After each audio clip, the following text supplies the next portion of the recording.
Alright, come on in, hit the like button, think about subscribing if you have not already. If you're new here, welcome to the channel, but most importantly, welcome to the Berserker family. So this is my honest opinion / review for the 2026 Netflix action thriller film called Apex. Now, I would also consider this to be a horror film, as there's definitely horror aspect to it. But here's the plot. A mountain climber haunted by a fatal decision in Norway retreats to the Australian wilderness for isolation. Her journey turns into a desperate hunt when a deceptive local targets her as his next resultant prey in the bush. Here's some of the cast.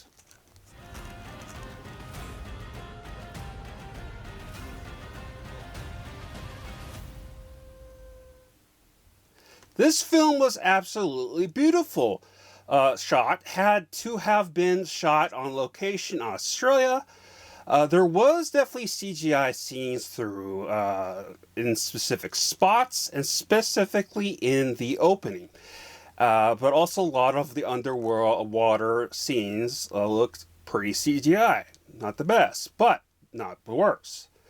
And when I was preparing to shoot this video, I actually looked up some pictures, and it looks like they had a real mountain, but they like outside, but they put a really big blue screen around the sides, I guess. So it makes sense. However, when it gets going, this was actually an extremely intense thrill of a ride. Very fast paced and slow when it needed to be, but even intense when it was slowed. It definitely keeps you on the edge of your seat. Until the last 30 minutes or so, as another really dumb choice by Charlize Theron's character happened. And for me, it slightly disrupted the flow of the pace of the film we've been getting up until then. And honestly, it's not just disrupt the flow. It was just like really stupid. Now, I'll give them credit where credit is due. It's trying something new out of the typical, what do we call it? But it was just really. I hate it. I hated it in that everything about that whole scene, and just wasn't. I didn't like it. It kind of disrupted the film. Now, Charlize Theron did an okay job in this role.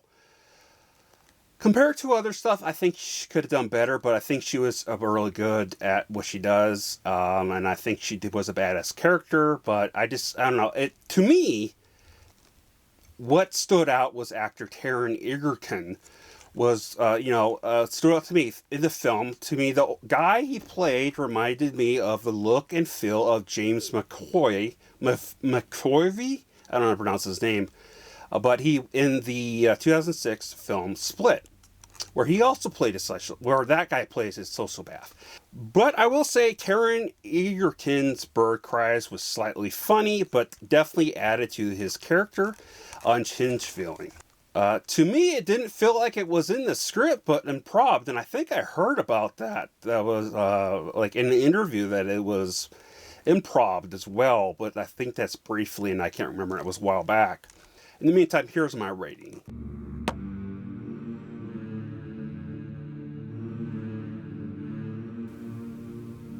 Again, once the pacing started, my opinion went from this is okay to this is fantastic. And for the most part, it was.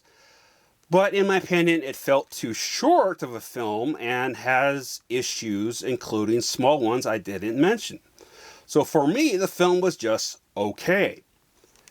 There was definitely a lot of good moments in here, but there's actually it started out interesting, okay, and then it went to like, oh wow, this is fantastic, kind of grind of the action, and then this on the edge of my seat. And then that last 30 to 25 minutes happened, where they and I'm not going to tell you, but they go into a part and a scene like I guess you call it the third act, And it was, yeah, it had issues. There were so many things wrong with it I didn't like, but I think the biggest one that hit right away was Charlie Theon's character choice. And I'm not going to get into it, but I did not like that. It honestly killed everything for me. Overall, I thought this film was okay. But as always, leave your thoughts. Again, I obviously have very mixed feelings about this film. Uh, so it was just okay for me personally. But yeah. So remember, I love you all. Please stay safe. Spread love most importantly. Let's go.